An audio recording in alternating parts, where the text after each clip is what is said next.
Donc, parmi les retenues pour le fédéral, c'est assurance emploi. Chaque année, ça change. Cette année-là, en 2021, en 2020, était 1,58. C'était le taux le plus bas au Canada. Quand même, Québec, il a certains privilèges par rapport aux autres provinces. Et la cotisation patronale ou bien la cotisation de l'entreprise ou de l'employeur était de 2,212%. Cette année-là, il a diminué. En 2021, au Québec, la cotisation de l'employé à l'assurance emploi, c'est 1,18%. L'employeur doit cotiser 1,650%. C'est toujours l'employeur, il cotise 1,4 de la cotisation de l'employeur. Si vous prenez 1,18, vous multipliez par 1,4%, vous allez trouver la cotisation de l'employeur. L'assurance emploi, ça sert si jamais vous êtes en chômage qui n'est pas volontaire. Il y a le chômage en droit, quelqu'un qui a quitté son emploi volontairement, mais il y a des conditions. Par exemple, quelqu'un qui a quitté pour conditions de travail dangereuses, pour harcèlement, pour racisme, etc. Et s'il arrive à le prouver, il peut toucher les prestations d'assurance emploi. D'accord? Mais généralement, les autres cas, là, si vous partez volontairement, vous n'aurez pas droit à ces prestations d'assurance emploi. Autre retenue à la source. Attendez. Il y a la retraite. Il y a l'impôt Québec, tout d'abord, j'ai oublié ça. L'impôt Québec, on l'a déjà vu. À travers le formulaire TP 1015.3, vous allez le remplir et à la fin, vous avez un montant qui va vous indiquer quel est le code de retenue. Ça, c'est l'impôt au Québec. Après, il y a retraite, Régie de rente du Québec. Donc, Régie de rente du Québec, c'est toujours la part de l'employé égale la part de l'employeur. L'année passée, 2020, c'était 5,70. Cette année-là, il a augmenté de 0,20% et est devenu 5,90. C'est une retenue à la source pour l'employeur, c'est une contribution pour l'employé et c'est une contribution aussi de l'employeur. Les gens qui travaillent hors Québec, il y a le régime de pension obligatoire qui est RPC, c'est-à-dire régime de pension du Canada. Et pour le Québec, le régime de pension obligatoire, c'est la rente de retraite Québec. Régime de rente Québec. Il y a d'autres régimes de pension, on va les voir tantôt, ce qu'on appelle les RPA, les régimes de pension agréés. Qu'est-ce que ça veut dire? Ça veut dire qu'il y a des fonds, des institutions, des administrateurs de pension privés qui sont autorisés par le fédéral, par Agence Revenu, via Agence Revenu Canada, pour recevoir des cotisations des employés et des employeurs pour leur retraite. Et ils sont gérés par ce qu'on appelle la loi sur les normes de prestation des pensions. La loi LNPP, la loi sur les normes de prestation des pensions. Ce qu'on appelle les régimes de pension agréés. Ils ne sont pas obligatoires, mais ils sont facultatifs, optionnels. Et c'est parmi les avantages que donne normalement un employeur pour fidéliser et garder l'employé. On va voir c'est quoi la définition de régime de pension agréé. D'ailleurs, je suis sûr que vous l'avez déjà vu en cours de fiscalité. Un régime de pension agréé est un arrangement offert par un employeur ou un syndicat qui prévoit des prestations de pension sous forme de versement périodique à des employés retraités. D'accord? Et ces régimes de pension agréés sont considérés comme des déductions qui vont déduire votre revenu lors de la déclaration personnelle, lors du calcul du revenu net. Par exemple, au Québec, la régie de rente il offre aussi d'autres régimes de pension agréés. Par exemple, les régimes complémentaires de retraite, le régime volontaire d'épargne retraite, le régime enregistré d'épargne. Si on a le temps, ben, je vais essayer de vous expliquer euh, ces régimes-là. C'est très important de s'intéresser à votre retraite. Il faut planifier ce qu'on appelle la planification financière personnelle.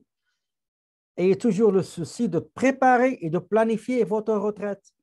Dès maintenant, il ne faut pas attendre à ce que vous allez atteindre, je ne sais pas moi, 50 ans, 55 ans. Ne commettez pas les erreurs que la majorité des immigrants commettent. Okay? C'est d'oublier la retraite. Alors que c'est très intéressant d'aller voir un planificateur financier, quelqu'un qui va vous aider à planifier votre retraite. Comme ça, quand vous aurez l'âge admissible pour la retraite, vous n'aurez pas de problème financier. Okay? Autre retenue à la source et autre contribution de l'employeur, c'est le régime québécois d'assurance parentale. D'accord? Donc, généralement, il n'y a pas d'augmentation. Le même taux de 2020, c'est celui de 2021. L'employé, la retenue à la source sur le salaire brut de l'employé sera 0,494%. Et le patron, l'entreprise, l'employeur va contribuer avec 0,692%. Je répète. Et toujours, il y a un maximum. D'accord? Donc, le maximum pour le salarié par année, c'est 412,49. Et pour l'employeur, c'est 579 pour 82. Toutes les cotisations, toutes les contributions, ils ont un plafond, un maximum. D'accord? Il y a un montant maximal, il y a un montant admissible. Donc, tout ça, je crois que vous l'avez déjà vu en fiscalité. Donc, avant de voir autre chose, donc, qu'est-ce qu'on a dit? On a dit que les retenues à la source, c'est-à-dire applicables sur le salaire brut, il y a l'impôt fédéral, assurance emploi, régime québécois, retraite Québec, régime québécois d'assurance. Ça, c'est les retenues à la source sur le salaire brut de l'employé. Maintenant, on a parlé aussi des contributions de l'employeur. L'employeur, il contribue à l'assurance emploi. Le taux, c'est 0,652.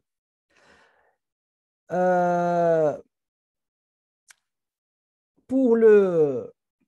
C'est 1,650, pardon. 1,652. L'employé, c'est 1,18%. La contribution de l'employeur, c'est 1,650%. L'impôt fédéral, c'est uniquement l'employé. Impôt Québec, c'est uniquement l'employé. Retraite Québec, l'employé, il y a une retenue de 5,90. L'employeur, il contribue avec le même taux qui est 5,90. Régime québécois d'assurance parentale, RQAP. On fait une retenue sur le salaire brut de cette cotisation, le taux 0,494 de l'employé, et l'employeur, il contribue avec un taux de 0,692. Il nous reste deux autres contributions.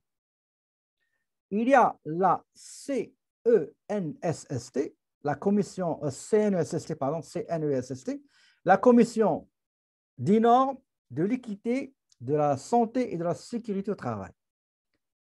Généralement, on détermine le taux de contribution de l'employeur selon la nature de l'activité. Par exemple, les filles qui travaillent ici, ils vont, par exemple, payer on va payer pour $100, on va payer 0,48%. Mais une fille qui travaille dans un chantier de construction, là où il y a le risque, ben, la prime sera plus élevée. Donc, plus l'activité est risquée, plus le taux de prime est élevé. Moins les tâches sont risquées, moins le taux de prime il est moins de moins. Mais nous, on va travailler généralement dans le logiciel, on travaille avec la moyenne. La moyenne pour l'année 2021, comme vous le voyez ici, le taux moyen de prime en 2021, c'est 1,77. Donc, nous, dans nos études de cas, dans les examens, on va utiliser juste 1,77. D'accord? 1,77. Ça, c'est une contribution de l'employeur. OK. Il y a une autre contribution, c'est le fonds des services de santé. Donc, les sommes perçues, ils vont aider au financement du système de soins de santé. Il y a 3 taux. Il y a 1,25, il y a 1,65, il y a 4,26, il y a 4,26. Il y a 2. Et selon la masse salariale. Généralement, on prend 1,25 pour les sociétés dont 50% de la masse salariale se trouve dans les secteurs primaires et manufacturiers. Pour les employeurs qui ne se trouvent pas dans la première catégorie, l'employeur va contribuer 1,65. Et le secteur du public, c'est 1,65 ou bien 4,26 selon la masse salariale. Donc, le premier taux, c'est 1,25 pour la première catégorie et je prends juste 1,25, mais le reste là, vous le voyez, c'est 4,26, etc. 1,5, 4,26, etc. D'accord?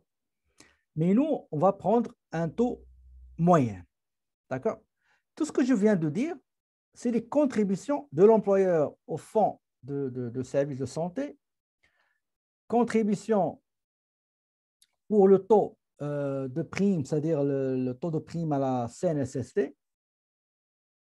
Il contribue aussi au régime québécois d'assurance parentale. Il contribue aussi à la Régie de rente Québec et contribue aussi à l'assurance d'emploi. D'accord? Donc, c'est ça. On va voir ce qu'il y a d'autre. Très bien.